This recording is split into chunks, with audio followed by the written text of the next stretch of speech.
is sponsored by Pinnacle Bank. The Live Viper 6 Skyview Network, sponsored by Terry Lambert Hyundai. Rain and storms moving in tonight through Wednesday morning with some gusty winds ahead of a cold front passage. Once the cold front comes through, we'll once again see below freezing temperatures. I'll have a look at exactly how chilly it will get coming up. Right now on News Channel 6 at 6, an update on storm cleanup in Augusta, 2.5 months now after Hurricane Helene. What has already been done and the staggering amount of work still left to do. We'll hear from the mayor as your news starts now. Live from Television Park, this is WJBF News Channel 6 at 6.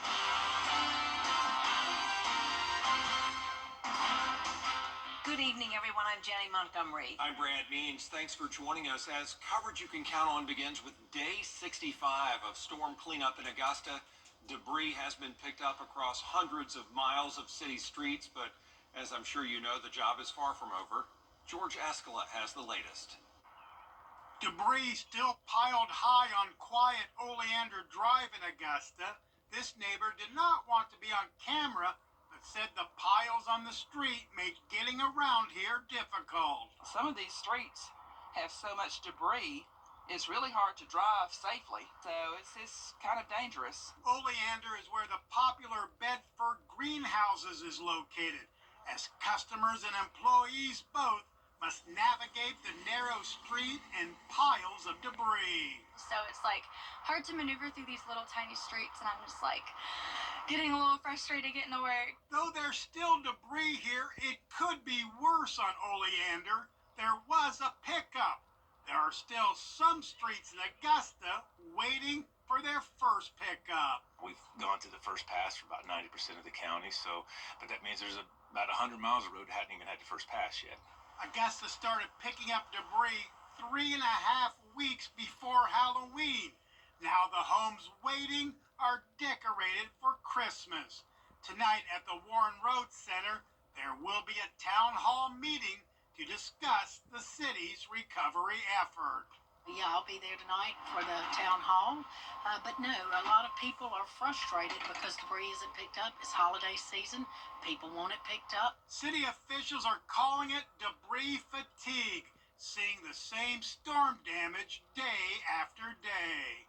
In Augusta, George Escala, WJBF, News Channel 6. And that meeting that George mentioned is at the Warren Road Community Center. That's a live look. You see Mayor Garnett Johnson at the podium. He and city leaders like Commissioner Smith McKnight meeting with people in Augusta to update them on the cleanup and the recovery. The first of two community meetings now. They're going to have another one next Tuesday at Diamond Lakes Community Center. Full coverage of tonight's meeting right here on News Channel 6 at 10 and 11. Chief Meteorologist Jenna Petracci is with us now. And Jenna is covering another gloomy, rainy day that will continue into tomorrow. Yeah, that's exactly right. Definitely a wet setup for us this week, at least for the first half of the week. We'll eventually see some big changes starting on Wednesday night. But in the meantime, on Live Viper 6, notice our northern and western counties seeing some of the rain. Most of us are dry, though, this evening, at least for now. You can see light showers in parts of Aiken County up to Saluda, Edgefield, McCormick, and Lincoln County. We had some brief heavier downpours earlier, but for the most part, this is just a steady light rain. This is also down towards around Crawfordville, but most of the heaviest rain is still to the west of us. But those northwestern counties are starting to see rainfall totals climb up to around 3/4 of an inch now in Washington and Crawfordville. The rest of us up to around 1/4 of an inch. Here's a look at our Terry Lambert Hyundai Skyview Cam in North Augusta. Cloudy skies and much warmer temperatures than how it was last night. 6 degrees warmer in Augusta, 5 degrees warmer in Aiken, and 8 degrees warmer in Edgefield and Millen. That's putting our temperatures in the low to upper 60s at the moment. 64 in Thompson, 66 in Allendale, Swainsboro at 68, and earlier Swainsboro got up to 72 degrees. So definitely some very warm temperatures for this time of the year and a huge change of pace from what we had just a few days ago. Dew points are also pretty high in the low 60s, so we have enough moisture around to see some of those heavier downpours tonight. Winds are coming in from the south, sustained up to 11 miles per hour in Aiken, and the gusts are up to around 20 to 22 miles per hour in places like Sparta, Crawfordville, Gibson. Tomorrow morning, the winds will be higher as the cold front moves through the CSRA, and for the rest of your evening, we'll see those temperatures really staying about the same. So even though the sun has now gone down, we're not going to see the temperatures go down, at least for now. So notice the low and high temperature pretty much the exact same for our Wednesday, but then we'll go below freezing on Thursday and Friday morning. Coming up, I'll have a look at your futurecast for tomorrow, so stay with us, but back to you. All right, Jenna, thank you. An arrest has been made after a hit and run left a bicyclist dead in Augusta. Anthony Way is charged with homicide by vehicle and DUI. This comes after police say Way hit a bicyclist at the intersection of Milledgeville and Murphy Roads in Augusta. That victim is identified as Malcolm Kelly. He was pronounced dead at the scene. Way is being held at the Webster Detention Center. In Johnson County, a man suspected of animal cruelty is in jail. Bernard Wallace is charged with 25 counts of animal cruelty, and investigators say more charges are pending. They say 40 dogs were found living in deplorable conditions, and they were taken to an animal rescue to be cared for. The investigation began in October and involved the USDA, U.S. Marshal's Office, and Johnson and Crawford County Sheriff's Offices. Well, a controversial plan to move some books in the Columbia County Library from the young adult or teen sections to the adult section is moving forward. The Regional Library Board approving that plan this morning. Those who support it say certain books just have explicit texts and images, and they're inappropriate for children. Others say the move is censorship. I think exposing our children too early to mature content has detrimental effects on them developmentally. Trying to restrict and relocate books by content, which is blatantly unconstitutional. They're using words in their guidelines, and they're trying to justify it based on something similar to the way movies or television shows are rated. Advocates for moving the books say they're not asking for a book ban, they just want to safeguard their children. Demolition continues on the old James Brown Arena. Coliseum Authority members meeting today to talk about the progress of that project. The arena is being demolished to make way for a new state-of-the-art 10,000-seat arena. They say the project remains on schedule. There's a big hole there. It's going to be a big hole because of the downstairs part of it.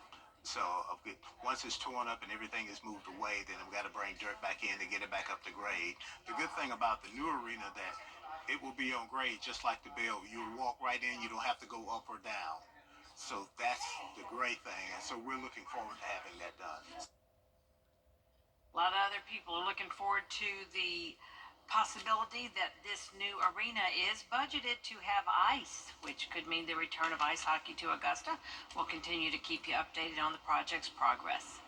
A bill passed today by the House of Representatives puts Augusta one step closer to repairing the lock and dam.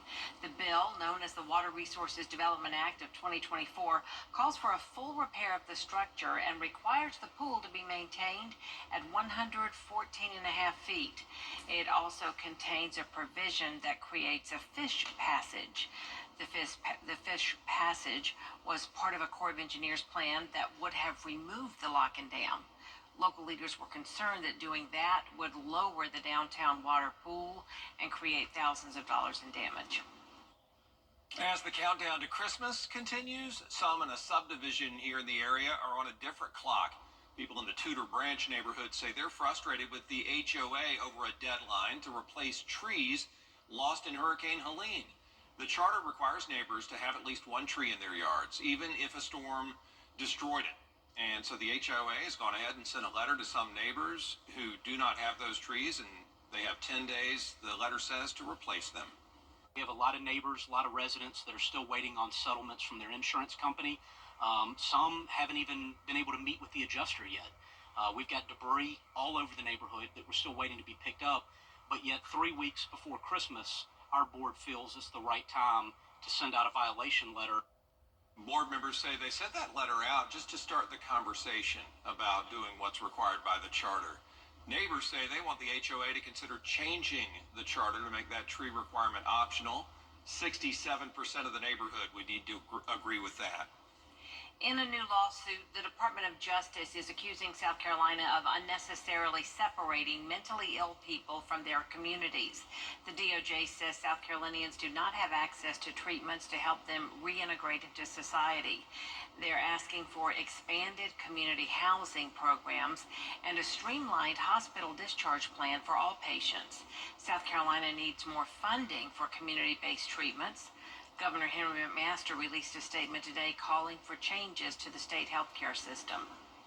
Still ahead on News Channel 6, a couple getting their engagement photographs taken when the bride-to-be loses her ring. The dramatic story of how they got it back in just a few minutes. News Nation tonight. Dan Abrams talks to of American. A bride and groom are smiling again after the bride lost her engagement ring during a photo shoot. Tino Bovinzi shows us how they were able to get it back with a little help.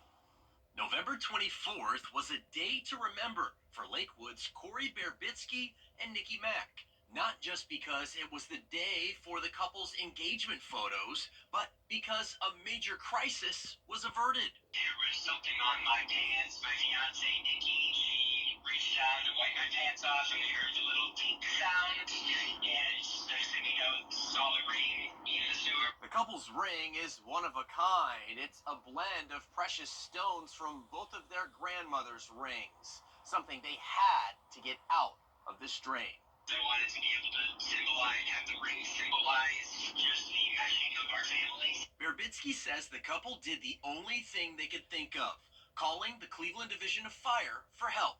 You can see like the diamond of this ring just like sitting there, but it's kind of sitting up to where this, we'll be able to get it. Fire Station 30 Lieutenant Jeff Homan says he, Nick Palmer, and Zach LePew quickly came up with a plan to recover the ring using a long metal wire with a hook typically used to unlock car doors. The couple's photographer, Emily Ruth, documented the whole process. They were super happy, super appreciative, and they had a photographer there, and they're like taking pictures of us the whole time while we're doing it. So it was kind of funny. He was much calmer than the fire department were extremely helpful in just keeping everyone calm, and they showed no panic whatsoever. Did you guys get an invite to the wedding? No, not yet. I'm waiting. In Cleveland. I thought you gotta have those things sized at the jeweler, right? Make them tight. Yeah, I mean, mine's really secure, but it's still my biggest fear. To stand sure. over a drain or Yeah. even the sink, washing your hands. I couldn't give my wedding ring off if you paid me. Well, our forecast showing rain tonight through tomorrow morning, along with a few storms, winds gusting up to 35 miles per hour, then sunshine back on Thursday with a cool down. I'll have your full forecast when we return.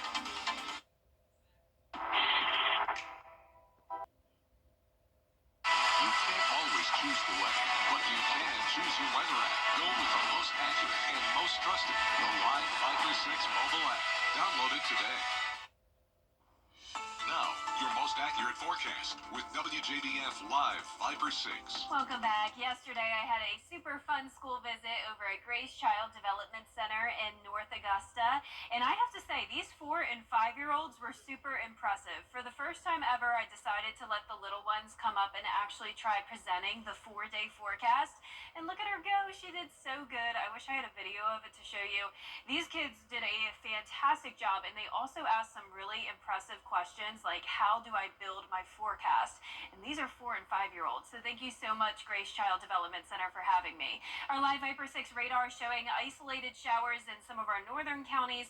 So not a complete washout yet this evening, but more rain is on the way and some heavier downpours out towards the west. There's Athens. All of this just came through Atlanta.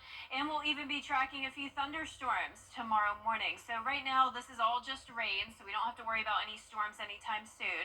And our Terry Lambert Hyundai Skyview cam showing a nice view here in Aiken. They are completely dry.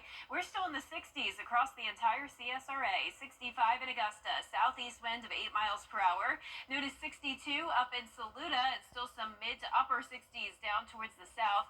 Wrightsville at 66, 65 in Louisville, Barnwell at 64 degrees. Now on our satellite and radar, you can see a warm front to the north of us, so that's why we have the warmer temperatures. But once this cold front comes through tomorrow, we will have a big drop off, returning us back to below freezing. But before we get there, we have all this rain to come, and we'll be tracking that tomorrow morning along with the gusty winds. So we have a lake wind advisory from 9 o'clock tomorrow morning until 1 o'clock Thursday morning. West winds sustained up to 20 miles per hour expected, and occasional gusts up to around 35. Now pay attention to this day planner because it's not your typical day planner. We're starting out in the low 60s in the morning, and then the temperatures are actually going down as we get into the afternoon. So 52 by 2 o'clock.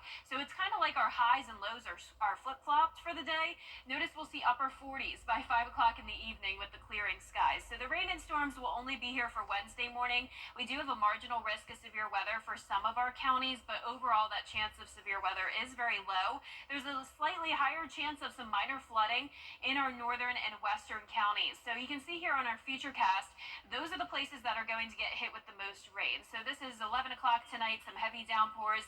Then as we go into 4 o'clock in the morning, it's still only just around half the CSRA dealing with the rain. We'll have to watch some of these cells here for the gusty wind potential. And then by 8 a.m., it's going to be a messy, widespread rain. So just leave with plenty of time tomorrow morning and drive carefully on the roads, and just be aware of a little bit of thunder and lightning with those gusty winds. By 2 o'clock in the afternoon, though, we are drying out and the skies will be clearing. Rainfall estimates mostly only up to around 1.5 inches, but some of those northwestern counties up to around 2.5 to maybe even 3.5 inches of rain. Once the cold front comes through, a 30-plus degree drop-off Thursday and Friday morning, bringing us back to below freezing. But we'll be nowhere near it tonight. Lows around 60 degrees. Highs tomorrow also around 60 degrees. That 10-day forecast showing the temperatures going down into the mid-50s for highs on Thursday and Friday. Back into the low 60s on Sunday. A mostly cloudy weekend with a few isolated showers. Next week, we'll be getting close to 70 degrees again. Man. Now, congratulations to today's umbrella winner. That is Sandra Middleton from Augusta. Sandra, you can pick up your umbrella here at the station and sign up to win yours on WJBF.com. Jenna, thank you. The Barnwell Warhorse is gearing up for the 2A state title game this week. And they are getting ready at the home of the Gamecocks. Gianna Cephalou has that next in sports. It's the one thing Hundreds of millions recovered for our clients. Weather headlines on News Channel 6, brought to you by Hickson Roofing. The News Channel 6 mobile app is now even better. Download it today. The Barnwell Warhorses are gearing up for their 2A state title game, getting in their second to last practice in at the Spurrier Indoor Facility. The 13-1 Warhorses had a special opportunity to prepare for their state championship matchup. They were granted access to the South Carolina Gamecocks football practice facility in Columbia. Still a great place to come in, bounce around, get out of school a little bit, be in a different environment, be able to concentrate on just football for a few hours. Football has been on the players' minds since the offseason. Last year's postseason loss to Oceanside motivated the team to get right back into the weight room. With the senior-laden squad we've got, we really thought we had a shot. We've been able to get through the gauntlet the last few weeks in the lower state and make it this ball game. So these kids are excited. We're excited. For the Barnwell seniors, they've poured their blood, sweat, and tears into this season, preparing for a moment like this. Well, this is my last high school game, so just coming out with the win, winning the state championship for our community, for our team, for our coaches, because I feel like we deserve it with all the hard work we put in. It's an incredible feeling. I mean, to have the opportunity to play for one, not many people can say they played for one, and it's super thrilling, and I just can't wait. The Warhorses are seeking their first state championship since 1988, and they feel this year's team is the one to bring a ring back home to Barnwell. Barnwell's a football town in the state of South Carolina. It's one of the best in the state of South Carolina, and that's one of the reasons that we want to win this for our community. I just can't wait. I want to bring a ring back to Barnwell just because they support us so much, and they're just an incredible community. The Warhorses square off against Clinton at 2 p.m. Thursday at South Carolina State University. Reporting in Columbia, Gianna Cephalou, WJBF News Channel 6 Sports. A big donation to help those who may need it this holiday season. Yeah, Mighty Generous. We'll take you there when News Channel 6 at 6 returns. Thank you for letting us make the weather inside delightful. At the holidays and all year long. Merry Christmas from Goldneck, your golden rule for comfort. Our Super Santa sale starts now. shower or filio room, $15. Huggle, hoodies, and snuggies, $12. Ladies' boots, $16.49. Select kitchen appliances, $8. Ladies' sleepwear, $12.98. And select seen on TV items, $15. Hammer Super Santa sale starts now. So what do you think about these? Great. Master your car buying experience at masterbuickgmc.com. Rain and storms overnight through Wednesday morning. Gusty winds up to 35 miles per hour and mild temperatures. Then a big cool down on Thursday, back to sunshine. Mostly cloudy this weekend with isolated showers. The Community Ministry of North Augusta has more furniture to sell thanks to a huge donation from Lazy Boy Furniture. A tractor trailer dropped off 62 pieces of gently used furniture this morning. The nonprofit helps provide clothing, food, and assistance to those in need. And that is our report for now. We do appreciate you watching. News Channel 6 returns at 7 o'clock. That's coming up right after World News Tonight. And we'll see you again for News Channel 6 at 11. Have a great evening, everyone. Good night.